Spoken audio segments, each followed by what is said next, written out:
신약 성경 마태복음 18장 20절 한 절을 다 같이 한 목소리로 읽도록 하겠습니다. 오늘 저와 여러분들에게 주시는 하나님의 음성은 말씀을 통해서 우리에게 들려주시는 것입니다. 다 같이 시작. 두세 사람이 내 이름으로 모인 곳에 나도 그들 중에 있느니라. 다 같이 시작. 두세 사람이 내 이름으로 모인 곳에는 나도 그들 중에 있느니라. 아멘. 오늘 본문을 중심해서 예배자의 복이라는 제목으로 말씀을 증거할 때 여러분들은 하나님께서 주시는 복을 받을 수 있는지 확증받고 복을 받기를 바랍니다. 오늘 성산교회에 나오신 모든 분들 환영하고 사랑하고 축복합니다. 하나님 은혜와 평강이 함께 하시기를 바랍니다. 여러 가지 삶에 지치고 힘들고 고달픈 문제 있거든, 또 마음에 여러 가지 환경으로 인한 상처가 있거든, 말씀 받고 예배 드리는 이 순간 다 치료받고 해결을 해 주실 줄로 그렇게 확신합니다. 인사하세요. 하나님 위로와 평강이 함께 하시기를 축복합니다. 은혜와 평강을 하나님께서 여러분들이 축복했기 때문에 그대로 받아 누리게 될 것입니다. 구약에 하나님의 백성들이 있고 신약에도 하나님의 백성들이 있습니다. 그리고 구약에 하나님 백성들이 아닌 사람도 있습니까? 있었습니다. 그럼 신약에 하나님 백성이 아닌 사람도 있습니까? 있습니다. 그럼 하나님의 백성과 아닌 사람들을 어떻게 구별할 수 있느냐? 구약에는 두 가지를 통해서 구별을 했습니다. 하나는 하나님의 백성들에게는 하나님께서 언약을 주셨습니다. 하나님 백성의 표로 영원한 약속의 땅 가나안뿐만 아니라 모형도인 천국을 너희들에게 주겠다. 그래서 하나님의 백성들은 하나님과 언약을 맺습니다. 그런데 하나님과의 언약을 맺지 않으면 하나님 백성이 아닙니다. 이것을 이방인이라 이렇게 말합니다. 마찬가지로 그 당시에 이스라엘 백성들 중에 있는데 백성 안에서 하나님 앞에 예배를 드리고 있는데 이방인이 있었는데, 그것은 구약에 예배는 드리는데 언약을 받지 못한 사람도 있었는데 그 사람들은 이방인이라 이렇게 말하는 거예요. 그럼 언약을 받은 사람들은 언약을 받은 표로 하나님께 제사를 드렸습니다. 그래서 하나님 백성의 강력한 표는 두 가지인데, 하나님과 언약을 맺었고 두 번째 하나님 앞에 제사하는 백성이었습니다. 이와 같이 신약에도 하나님 백성들과 이방인들을 구별하는 기준이 뭐냐? 하나는 하나님과의 구원의 언약을 맺습니다. 예수 그리스도를 통하여 나의 죄 문제를 해결해 주심으로 영원한 영생을 주신다고 한 언약을 그래서 하나님과의 언약을 맺는 그 언약의 내용이 뭐냐? 예수님을 통해서 영생을 주시는 것이지요. 그래서 요한일서 2장 25절에 그가 우리에게 약속하신 약속은 이것이니 이렇게 말합니다. 곧 영원한 생명이니라. 그러므로 예수 안에서 교회를 다니고 있음에도 불구하고 영생의 확신이 없다는 것은 죄산 받은 적이 없다는 얘기인데, 죄산 받은 적이 없으면 영생의 확신이 없기 때문에 나는 지금 죽어도 천국 갑니다, 이러한 담대한 고백을 못합니다. 영생을 얻었다 할지라도 어떻게 얻었습니까? 그렇게 물어보면 나름대로의 어떤 간증을 하는데, 어떻게 얻었습니까? 할 때 죄산 받은 적이 있습니다 라고 죄 문제가 해결된 사람은 그 영생은 진짜입니다. 그리고 영생을 얻은 사람은 두 번째 표가 뭐냐? 하나님께 예배 드리는, 그래서 구약은 신약 성도의 모형이지요, 그림자지요. 그래서 구약의 하나님의 백성의 두 가지 표가 제사와 언약을 맺었던 것처럼 신약에도 하나님 백성의 표가 하나님과의 영생의 언약을 맺고, 언약을 맺은 사람은 하나님께 강력하게 예배드리고 싶은 몸부림이 있습니다. 참 신기해요. 누가 알려주잖아요. 그런데 이 두 가지 요소 중에 한쪽으로 치우치면 안 됩니다. 언약은 맺었는데 예배가 없습니다. 이걸 구원파라 이렇게 말합니다. 이걸 박옥수, 권신찬, 이완 이런 구원파는 구원의 언약을 맺는데 예배가 없습니다. 이단들의 특징이 예배가 없어요. 또 하나는 예배는 드리는데 언약을 맺은 적이 없습니다. 구속의 메시지가 강대상에 전해지지 않아, 복음이 전해지지 않아, 이런 것을 율법주의라 이렇게 말합니다. 그러면 이 두 가지를 겸비할 때 하나님의 백성이고, 이 두 가지 중에 한 가지 요소라도 채워지지 않으면 이걸 성경에서 이방인으로 이렇게 치부를 했습니다. 그런데 성경에서 이사야서 41장과 또 에베소서 1장 7절에 보면 하나님께서 우리를 창조하신 목적을 딱 말씀드리는데, 예배를 받으시려고 이렇게 말합니다. 그리고 하나님을 떠난 범죄한 죄인들을 예수님께서 구원하신 목적이 뭐냐? 에베소서 1장 6절에 예배를 받으시려고 그랬다 이렇게 말합니다. 그럼 나를 창조하신 하나님이 진짜로 믿어지거나 예수 안에서 실제로 거듭난 적이 있으면은 교인들 말고 예배 구원의 확신 가운데 예배를 드리고 싶은 몸부림이, 예배를 드리고 싶은 사모함이 생깁니다. 그런데 구원받기 전에는 실제로 일요일이니까 교회를 가지 예배에 대한 사모함은 사실 없어요. 성가대도 마찬가지입니다. 성가가 되니까 찬양하러 온 것이지 정말로 예배를 사모해서 앉을 수는 없습니다. 이것을 이방인이라 이렇게 말합니다. 이걸 잘 구분할 줄 알아야지 우리 신앙이 농락당하지 않고 이단 넘어가지 않고 내가 일생 동안 신앙생활하다가 지옥 가는 일이 없게 되는 것이죠. 그래서 구원받은 언약을 맺은 백성은 하나님께 예배를 사모하는 마음이 있고, 구원받지 못한 사람이, 언약이 없는 사람이 교회를 다니면 예배를 우습게 여깁니다. 하찮게 여깁니다. 즉 예배 우선순위의 삶을 산다는 게 힘듭니다. 그렇다면 예배의 정의가 있습니다. 예배를 드리는 예배의 정의는 세 가지 요소가 있을 때 이걸 예배라 그렇게 말합니다. 그 첫 번째 뭐냐? 예를 갖추어 하나님께 경배한다. 그런데 하나님께 예를 갖춘다. 예배란 말은 한국말로 절한다 이런 뜻입니다. 대배가 뭐냐? 큰 절 올린다. 누구께? 만왕의 왕이신 창조주 하나님께 예의를 갖추어서 경배한다. 이게 두 번째, 하나님 앞에 합당한 예물로 영광을 돌릴지어다 그럽니다. 그런 예배 가운데 언제든지 예물이 있었습니다. 세 번째, 예배의 정의가 뭐냐? 예배 시간에 하나님께 나에게 말씀을 주십니다.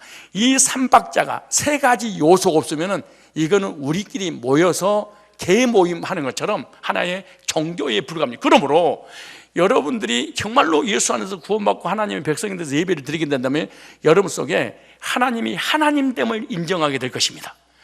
하나님이 하나님됨을 인정한다면 그 하나님 앞에 내가 믿는 하나님에게 합당한 예의를 지키는 거죠. 그게 예물입니다. 그리고 하나님 앞에 나왔더니 그 하나님의 예의를 갖췄더니 그 하나님 나에게 덕담을 주시죠. 명절이 되면 윗사람이, 부모님이 덕담 한마디 하는 것처럼 예배 시간에 하나님 앞에 나오면 하나님 나에게 뭐라고 나에게 뭐라고 말씀하시는가 라는 말씀을 듣게 되는 거죠. 그러나 구원받지 못하게 되면 하나님이 하나님으로 인정이 안 되는 게 이게 참 심각합니다. 즉 예배를 우습게 여깁니다. 실제로 그렇습니다. 그리고 하나님 앞에 예물 들어도 내가 믿는 그 하나님이 어떤 분인 걸 모르기 때문에 호주머니 1,000원짜리 꺼내집어서 그냥 던져주고 거지 적선하는 것처럼 똑같이 정말로 내가 믿는 하나님이 위대하신 창조주, 전능자, 구원자니까 이 예물을 받으시 합당하십니다. 이런 분이십니다. 그리고 정성을 모으게 됩니다. 이거는 공식입니다. 그러나 실제로 인격적으로 주님 만난 적이 없으면, 그 하나님의 위대함이 없으면 호주머니에서 돈만 5,000원 꺼내가지고 그냥 집어넣고 맙니다. 왜? 우습게 여기기 때문에 그렇습니다. 그리고 또 하나, 예배 시간에 말씀을 받는 태도가 분명하지 않습니다. 말씀을 들려줘도 우습게 여깁니다. 한 귀로 듣고 한 귀로 흘러버리지 나의 말씀으로 받아들이지 않습니다. 거듭난 적이 없게 되면. 참 신기한 거예요. 그런데 구원받고 난 다음에는 찬송도 예배도 옛날하고 달리 들립니다. 그렇게 많이 알았던 말씀이 전부 다 새롭게 처음 듣는 말씀으로 딱 새롭게 되어지는 역사가 피조물 되고 난 이유입니다. 그래서 하나님을 경외하는 자의 가장 중요한 행위 뭐냐? 예배다. 하나님께서 예배를 통하여 복을 주시는데, 그래서 예배 드리면 하나님이 어떤 복을 주시는가 이거 알고 예배를 드려야 돼. 우리는 그냥 일요일이니까 교회 가고, 주일이니까 교회 가고, 교회 주일이니까 헌신하고, 주일이니까 찬양하고 이러는 게 아니고, 예배 드리는 태도나 예배를 드릴 때 하나님께서 나를 어떤 복을 주시는가 알고 드리는 것과 모르고 드리는 건 천국과 지옥의 차이입니다. 자, 그래서 오늘 설교 제목이 예배자의 복입니다. 오늘 예배 드리기 위해서 여러분 하나님 앞에 나왔습니다. 그럼 예배자의 복 첫 번째가 뭐냐? 하나님을 만나는 복입니다. 예배는 하나님 나를 만나주러 오시는구나. 오늘 본문 마태복음 18장 20절에 내 이름으로, 예수님의 이름으로. 무슨 말이야? 왜 하나님 이름으로 하지 않고 예수님의 이름으로, 예수님을 통해서 구원받은 성도들이 모인 곳에 나도 그들 중에 함께하리라. 모여서 그럼 뭐 한다는 얘기예요? 예배 드리겠죠. 모여서 우리가 정치 얘기하겠어, 경제 얘기해서, 세상 돌아가는 얘기해서, 아파트 얘기하겠어, 차 얘기해서 모여가지고 하나님 앞에 나와서 예배 드리는 것이지. 그래서 예배를 통해서 하나님 만나고, 예배를 통해서 하나님께 영향을 받습니다. 아주 중요한 말이에요. 예배를 통해서 하나님을 만나니까 하나님을 또 뭘 받아? 영향을 받습니다. 이걸 영향력 싸움이라고 말합니다. 여러분, 우리가 일주일 동안 살면서 어디에 영향을 많이 받습니까? 정치하는 영향을 받습니까? 경제에 대한 영향을 받습니까? 사업에 대한 영향을 받습니까? 부정적인 영향을 받습니까? 세속적인 영향을 받습니까? 그 영향을 받는 사람은 그 영향력 싸움에서 졌기 때문에 그 영향력을 받은 그것을 언어로 표현하는 것입니다. 어떻습니까? 일주일에 예배를 하나님 앞에 몇 번 드립니까? 한 번 드리지요. 언제? 일요일 날. 여러분, 하나님이 세상을 이길 수 있을까요? 여러분, 어떻게 여러분들에게 하나님이 영향을 끼칠 수 있겠어요? 왜? 세상에서는 1년 12달 24시간 동안 일주일 내내 노출돼 있고, 그리고 일주일에 한 번 간신히 와서 하나님의 영향을 조금 받다가 받으려고 그러는데 졸아버려.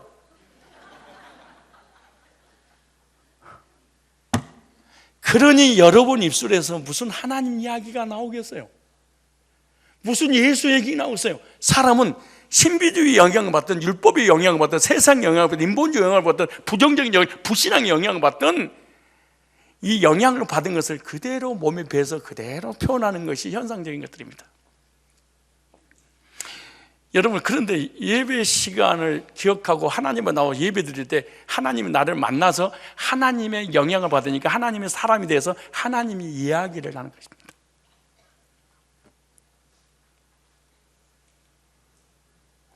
여러분, 일주일 동안 무슨 얘기를 그렇게 많이 나누고 사셨습니까? 돈, 명예, 물질, 건강, 사업, 직장, 정치, 경제, 문화. 구원받은 성도들이 예배드릴 때 그 한복판 중심에 내가 함께 할 거야. 전능하신 창조주, 우리 구세주, 만왕의 왕이신 그분이 한복판에. 그럼 여러분 예배드리는 태도가 얼마나 긴장할까요? 그분이 오시는구나.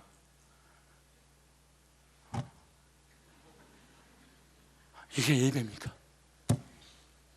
이게 말도 안 되는 일입니다, 사실은. 그런데 예배 드릴 때 성경이 뭐라고 하는지 보세요. 성경 잘 보세요. 자, 예배가 얼마나 중요한가? 우리 요한복음 12장 26절에 예수님께 하신 말씀 들어보세요. 요한복음 12장 26절에 잘 보세요. 요한복음 12장 26절 한번 꼭 읽어보세요. 사람이 나를 섬기려면, 잘 보세요. 그냥 맹신주로 교회만 다니지 말고 한 번 다니도 제대로 알고 다녀야지. 그렇지 않겠어요? 수십 년 동안 교회를 다니는데 단 한 번도 변화된 적이 없어. 왜 그럴까요? 하나님을 만난 적이 없어서 그러는 거야. 여기 나오잖아요. 사람이 나를 섬기려면 나를 따르라. 자, 주님을 나 있는 곳에 나를 섬기는 자도 있어요. 무슨 말? 구원받은 사람은 반드시 주님을 섬길 것이다. 근데 보세요. 뭐라고 하나? 사람이 나를 섬기면, 예수님을 통해서 구원받고 하나님을 섬기면 어떻게 하냐? 하나님께서 저를 귀히 여기시리라. 창조주 하나님을 귀하게 여기니까 하나님도 너를 귀하게 여길 거야. 하나님의 백성들이라고 하나님을 우습게 여기고 예배를 우습게 여기고 예배드린 태도도 우스운데 얼마나 우스우면은. 근데 예수 안에서 거듭나서 예수님을 섬기면 하나님이 너를 귀하게 정귀하게 여길 거야.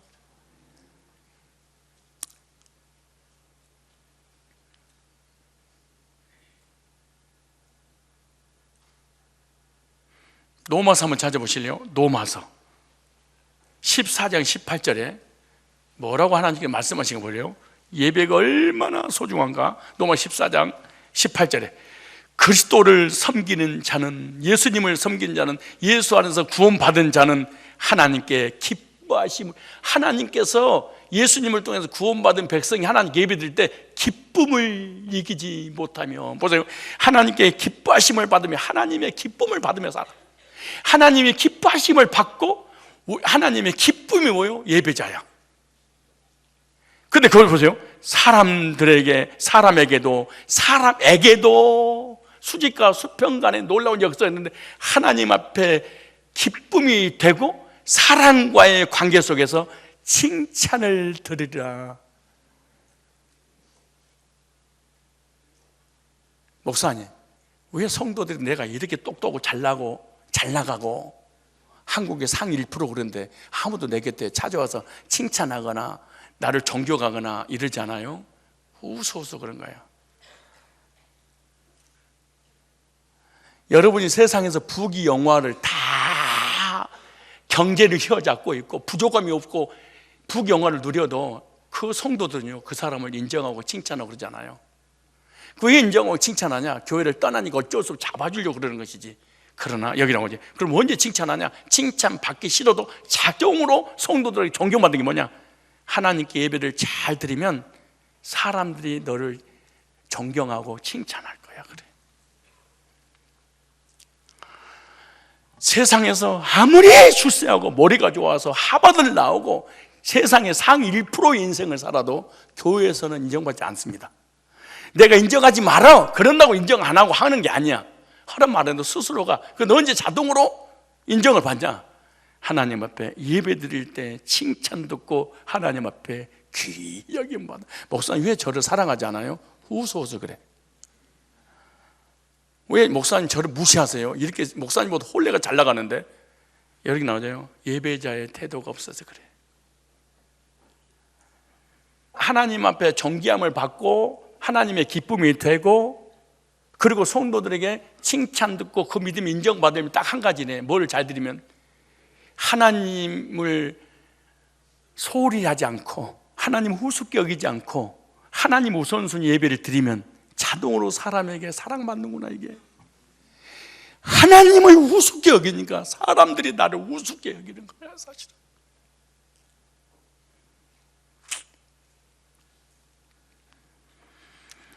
예배 드리는 것을 하나님이 얼마나 기뻐하면요, 지금도 누가 예배를 잘 드리고 있지?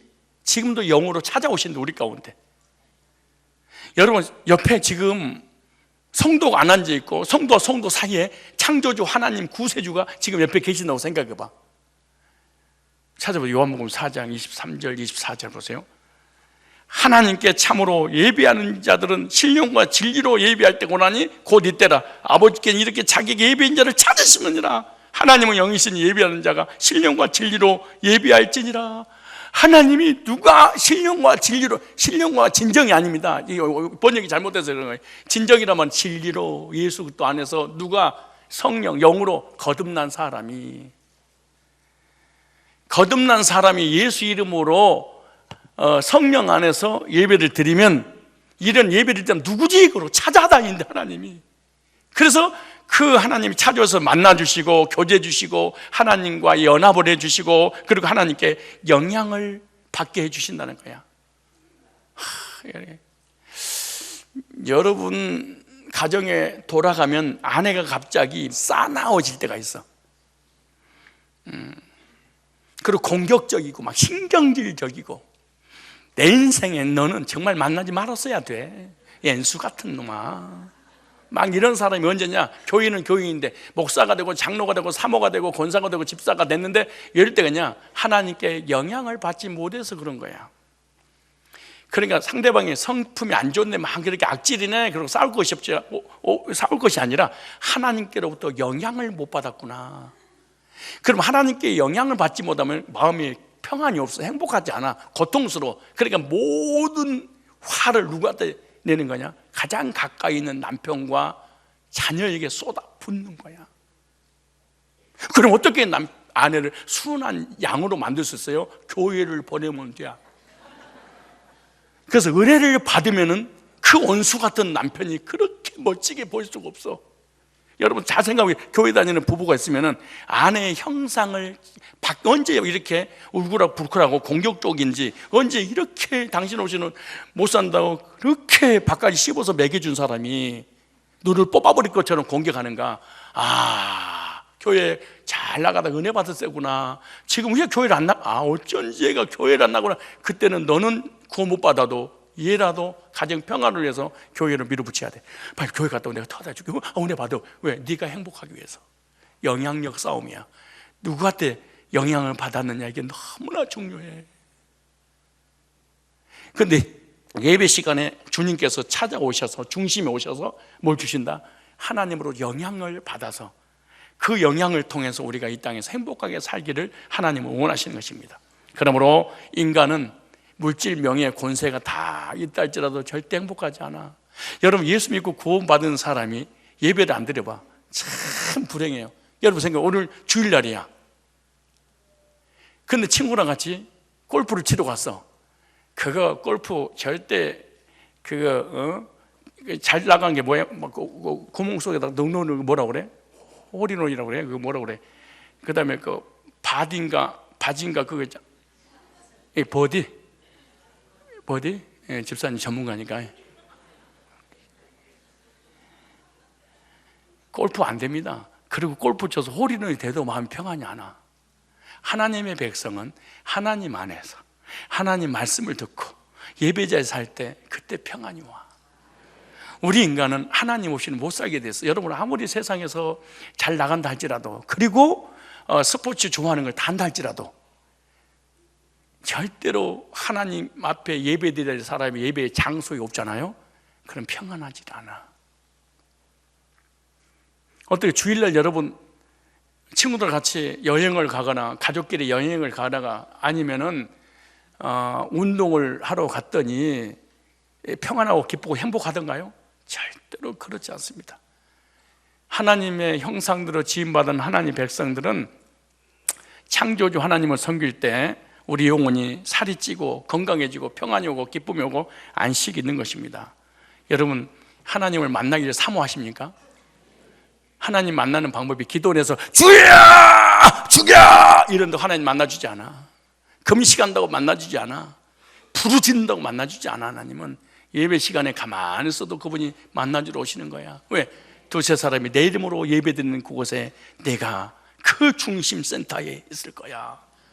이걸 진짜로 믿어지는 역사가 일어날 때 우리 예배가 행복하게 될 줄로 믿습니다. 저와 여러분 예배 우선순위의 삶을 사시기 바랍니다. 예배 우선순위의 삶이란 말이 이런 거죠. 차선이 있고 우선이 있는데, 오늘 예배를 딱 드리려고 하는데 시골에서 예인이 찾아왔어. 그래도 만나면 안 됩니다. 이걸 예배 우선순위라고 그러는 거야. 예배 시간이 됐는데 나한테 100억을 준대. 그래도 가면 안 됩니다. 예배를 드리려고 하는데 고향에서 부모님이 상경했대. 아들 보고 싶다고. 그래도 예배 드리고 만나야 됩니다. 이걸 우선순위라고 그러는 것입니다. 부이 엄마가 밥을 하고 설거지를 하고 난 다음에 회사 출근을 해야 되는데 설거지 안 하고 급히 직장을 가기 위해서 출근했어. 그럼 하루 종일 출근해도 뒤가 땡깁니다. 설거지 해야 되는데 설거지 해야 돼. 왜? 이 사람은 직업이 우선순위고 설거지가 우선순위이기 때문에 하루 종일 찝찝한 것입니다. 물론 설거지가 우선순위 아닌 사람도 있거니와 사람은 우선순위에게 제껴져 버리면 평안하지 않습니다. 사람은 행복하지 않습니다.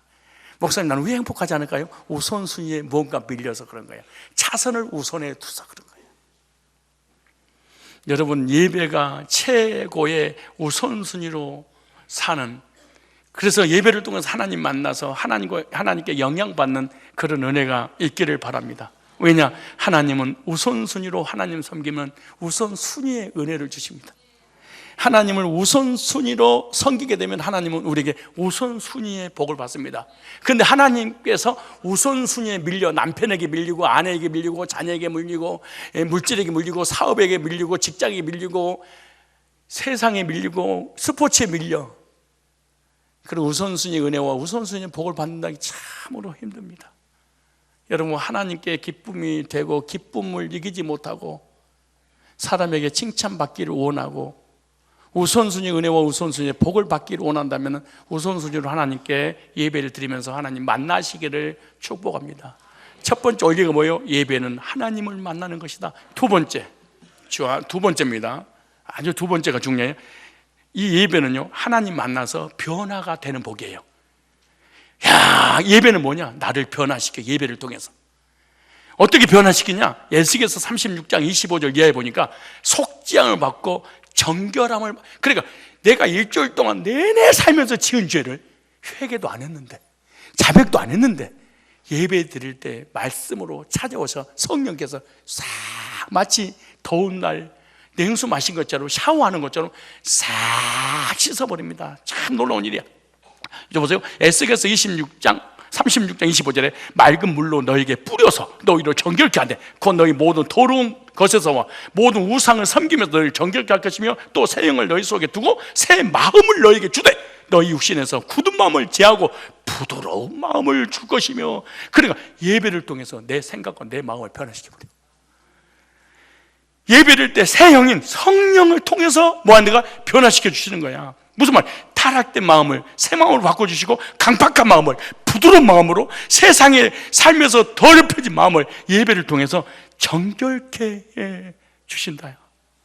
그리고 예배를 통해서 하나님이 뜻을 알고 하나님 뜻대로 살게 하는데 그게 27절이야. 또 내 신을 너희 속에 두어 너희로 내 율례를 행하게 하려니 너희가 내 규례를 지켜 행할지니라. 그러니까 예배를 드릴 때 말씀을 통해서 우리의 생각과 마음을 변화시켜 주시고 내 뜻대로 살았던 내가 하나님이 뜻대로 살도록 순종하도록 해준 예배가 구원의 확신도 주시고 구원의 감격도 주시고 마음의 평강도 주시고 그리고 완악하고 강박한 우리가 왜 완악하고 강박할까요? 그 이유가 뭘까요? 세상의 욕심 때문에.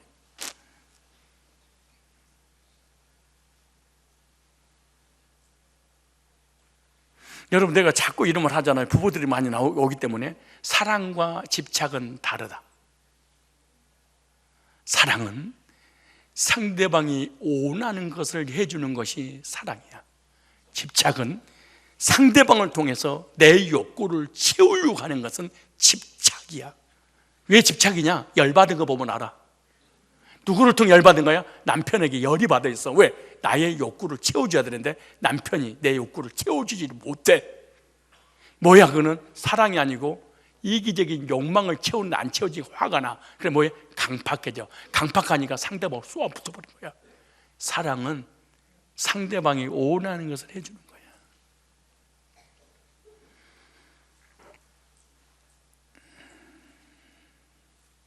집착은 상대방을 통해서 내가 원하는 것을 쟁취하려고 그런 거야. 그게 안 되니까 괴롭고 고통스러우니까 자기 남편을 향해서 아내를 향해서 엔수야 온수야 이러는 거야. 옆 사람 인사하세요. 나 사랑한 거야 집착한 거야? 시작. 근데 집착할 수 있지? 그럼 어때? 어떻게 그 집착이 해결되는 거예요? 교회 와서 예배 드리고 말씀 받으면 강팍한 마음을 하나님 녹아버려. 편안해. 그러니까 네 상대방 중심으로 살고 싶은 마음을 하나님 주셔. 이걸 사랑이라고 부르는 거야.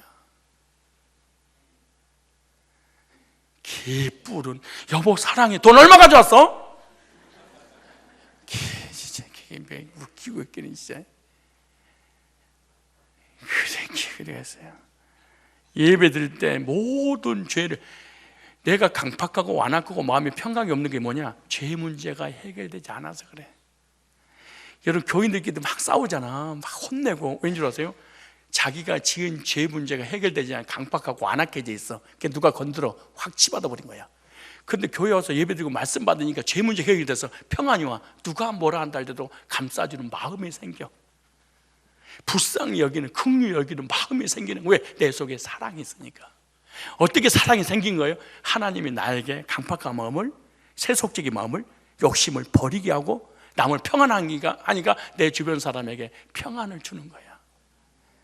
그러니까 화 잘 내고 소리 지르고 막 이러는 것은 뭐가 안 됐다는 거야? 죄 사함이 해결 안 됐다는 거야. 물론 천국 가는 문제는 언제 문제 해결되겠지만 일주일 동안 살면서 지은 죄 문제가 해결 안 되니까 너무 괴롭고 고통스러워. 행복이 없어, 안식이 없어. 그러니까 상대가 가장 가까이 있는 사람을 쳐버리는 거야. 이게 무슨 명분 아래? 사랑한다는 명분 아래. 히브리서 10장만 찾아보세요. 히브리 10장 22절. 히브리 10장 22절에 잘 보세요. 우리가 마음의 뿌림을 받아, 말씀의 예배 시간에 하나님 우리 마음속에 마음의 뿌림을 받아 양심의 악을 깨닫고, 예배 시간에 말씀 받으면 내가 잘못했네, 내가 실수했네. 이걸 말씀이 나한테 찾아와서 내 속에 있는 걸 적나라하게 파헤쳐버려. 그리고 하나님께서 말씀으로 물로 씻듯이 물로 씻었으니 참 마음과 온전한 믿음으로 하나님께 나가자. 여러분, 마귀와 성령과 다른 일이 뭔지 아세요? 사탄은 바깥에 있는 것을 비전을 줘. 꿈을 크게 만들어. 물질, 명예, 권세, 좋은 일, 이걸 비전을 해서 나를 망하게 만들어. 그런데 성령님은, 주님은 겉을 변화시키지 않아. 내 속을 먼저 변화시켜. 모든 종교와 이단과 세상의 사단은 멋진 인생을 살아! 그래가지고 세상에다 꿈을 꿔. 그런데 성령님은 말씀을 통해서 내 속을 변화시켜. 사단은 환경을 천국으로 만들어. 그리고 망하게 만들어. 그런데 하나님은 내 속을 천국으로 만들어. 어떠세요? 예배 드리기 전에는 너무나 힘들고 고통스럽고 낙심하고 좌절하고 강박하고 인상 팍팍 쓰고 왔는데 예배 끝나고 난 다음에 집에 돌아가는 여러분의 발걸음 어떠세요? 하나님 만나서 죄 씻음 받고 정결함 받아서 그런 거예요. 여러분 잘나서 그런 것이 아니고, 사우나 가면은, 목욕탕 가면은 물이 나를 씻어주듯이 교회에 오면은 하나님께서 나를 씻어주시니까 마음이 평안하니까 행복한 걸 느끼는 거예요. 그럼 이 예배를 하나님 나를, 그렇게 주일날 교회 와가지고 예배를 하나님 받아줬는지 안 받았는지 목사님 날 어떻게 알 수 있나요? 알 수 있습니다. 예배 끝나고 난 다음에 마음이 평안하고 행복하면 내 죄의 문제를 씻어주시고 하나님 만나주셨다는 증거야. 근데 예배를 드리고 났는데 예배 드리기 전이나 예배 드리고 난 똑같다. 그러면 하나님 앞에 그냥 예배 형식을 갖췄지만 하나님 만나준 건 아니야. 여기 나오잖아요. 하나님 만나면 반드시 너를 정결하게 해줄 거야. 뭘로? 말씀으로, 뭘로? 성령으로. 그래, 너에게 내가 너를 만나줬다 표가 뭔 줄 아냐? 평안이야. 그래, 내가 너를 만나줬다는 표가 뭐예요? 평안.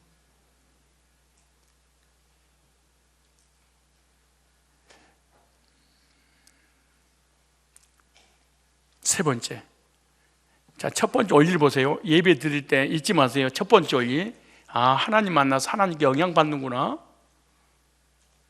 두 번째 원리가 뭐예요? 정결함을 받, 내 속사람을 나를 완전히 변화시켜버리는구나. 예배구나. 세 번째 잊지 마세요. 그냥 교회 주여 하지 말고 알고 다니세요. 세 번째, 죄 때문에 강팍하고 죄 때문에 징계하고 죄 때문에 지향하잖아요. 근데 하나님을 만나서 죄 문제 해결해서 정결하게 되니까 지향이 끝나. 세 번째, 예배 드릴 때 저주와 징계와 재앙이 끝나는구나.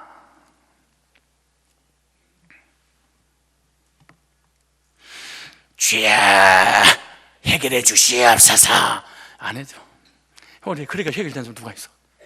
그 종교야. 그건 종교, 기독교가 아니야. 기독교는 비는 종교가 아니야.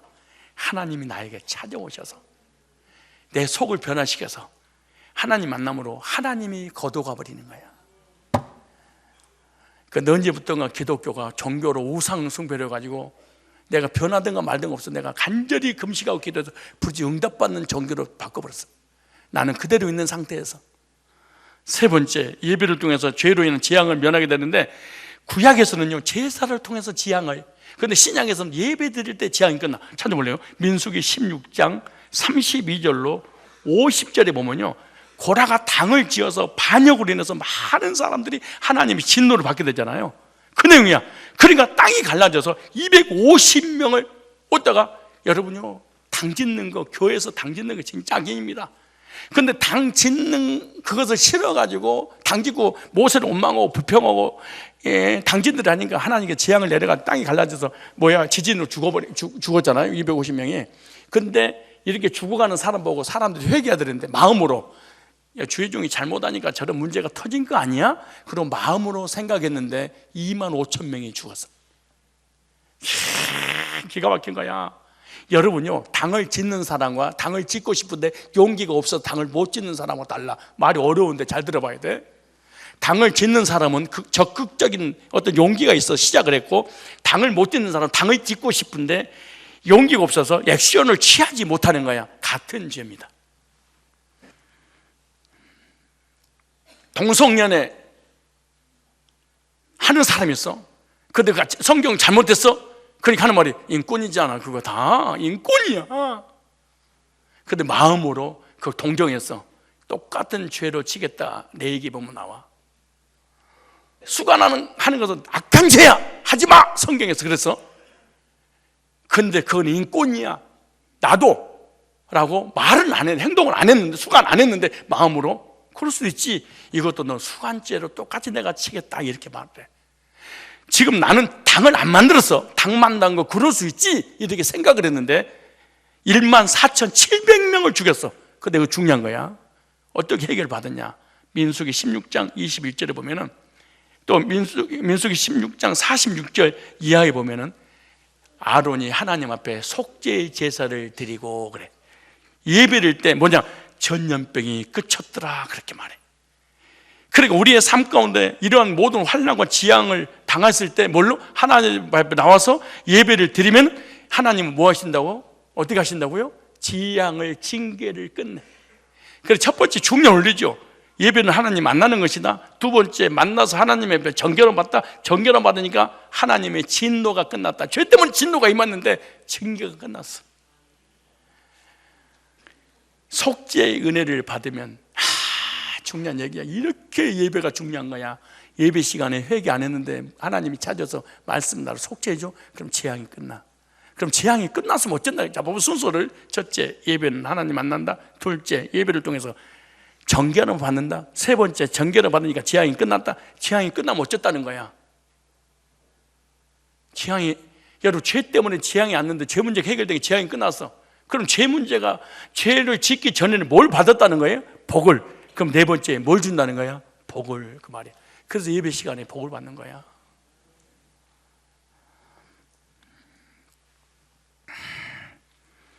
찾아보세요. 예배를 통해서 복을 주는지 시편 112편 찾아보세요. 시편 112편 찾아보세요. 자, 1절에 할렐루야, 여호와를 경외하며 예배드리는 자, 그 계명을 크게 질구하는 자는 복이 있도다. 그 손이 땅에서 강성하며 정직하게 후대가 복이 있도다. 부유와 재물이 그 집에 있으며 그가 영원히 있으리라. 무슨 말이에요? 첫째, 영적인 복을 줘. 은혜와 평강의 복을 줘. 하나님 만날 때 말씀을 통해서. 두 번째, 자손이 잘 돼.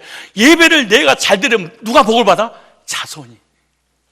여기 나오지, 후손이 땅에서 강성하며 정직하게 후대가 복이 있으리라. 세 번째, 여러분이 너무너무 좋아하는 거, 뭐니 해도 돈 아니에요? 3절에 부유와 재물이 그 집구석 구석구석에 있으며. 예배 시간이 얼마나 중요합니까? 후손에게 복을 받는데. 그런데 참 우리 교인들은 웃겨요. 예배를 실컷 드리고 난 다음에 축도할 때 나가버려. 얼마나 웃겨? 잘난 척 아니라 그러는 거야.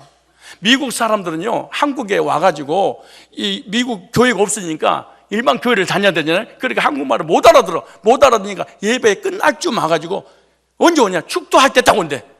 그리고 축도 딱 받고 가. 근데 우리 실컷 예배 드리다가 이제 복을 주려고 축도하는데 가버려. 그 실컷 예배 드리다가 축도할 때 자버려. 내 얘기 찾아보세요. 이 축도가 얼마나 중요한가. 내 얘기 찾아보세요. 내 얘기. 축도가 중요한지 안 중요한지 내 얘기 9장 22절 나와요. 자, 보세요. 자, 저주가 끝나기 위해서 하나님 앞에 제사를 드렸어.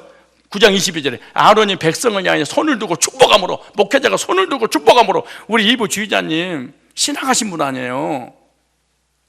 그리고 얼마나 많이 알겠어. 근데 내가 항상 봐, 눈을 감고 기도해도 이렇게 봐, 이렇게. 근데 이렇게 찬양 인도하고 딱 세워놓고 내가 축도할 때 발을 딱 쪄서 딱 축도 딱 받아.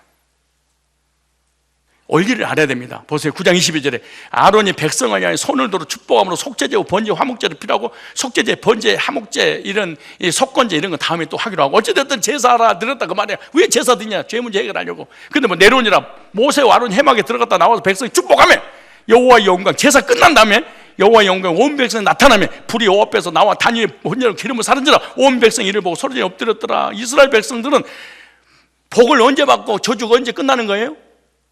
예배의 끝에 저주가 끝나고 하나님 복으로 주신 거야.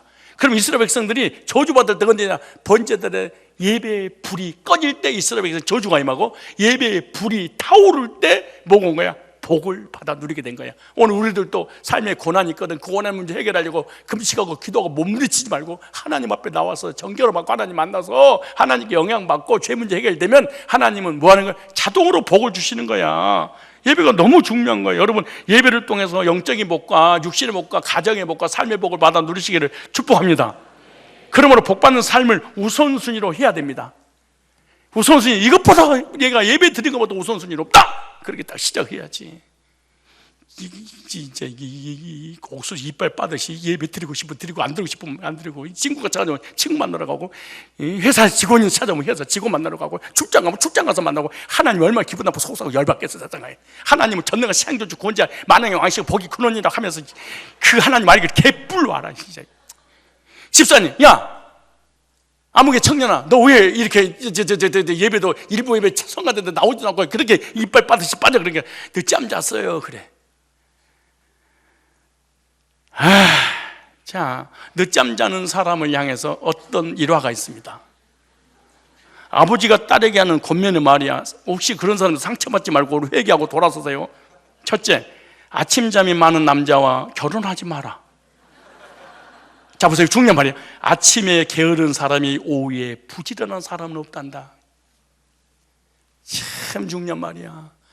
아침에 늦잠 자고 게을러 터진 사람이 어떻게 낮에 일한다고 생각하냐? 이런 놈을 직원으로 쓰면 낮에 와서 또 줘라. 두 번째, 배 나온 남자와 결혼하지 마라. 가려고 윗배가 나온 사람은 돈을 꾸지지 마라. 언제 죽을지 모르니까. 자, 보세요. 배 나온 남자와 결혼하지 마라. 자기 관리를 하지 않는 사람이 가족을 부양하는 의무를 성실히 한다는 걸 본 적이 없다. 세 번째, 물건을 집어 던지는 사람과 결혼하지 마라. 나중에는 너를 집어 던질 거야. 터프한 남자 웃기고 있어. 그 다음에 부모에게 함부로 말하는 사람은 결혼하지 마라. 부모에게조차 그렇게 한다면 너까지 오는 데는 별로 시일 안 걸려. 느린 팔자걸음을 걷는 사람에게 조심해. 느리게 팔자걸음을 느리. 너는 조심하라. 네가 보러고 먹어 좋아할지도 모른다. 친구들 앞에서 면박 주는 걸 재밌어 하는 사람과 결혼하지 마라. 터무니없는 이유로 이혼하게 될 거야. 여러 사람에게 친절한 사람을 경계해라. 부적절한 관계로는 끊임없는 괴로움을 네가 겪을 거야. 연락을 하기 전에 연락하지 않는 사람과 결혼하지 마라. 사랑을 부르지 않아도 서로 찾아온단다. 긴가민가 하는 사람하고 결혼하지 마라.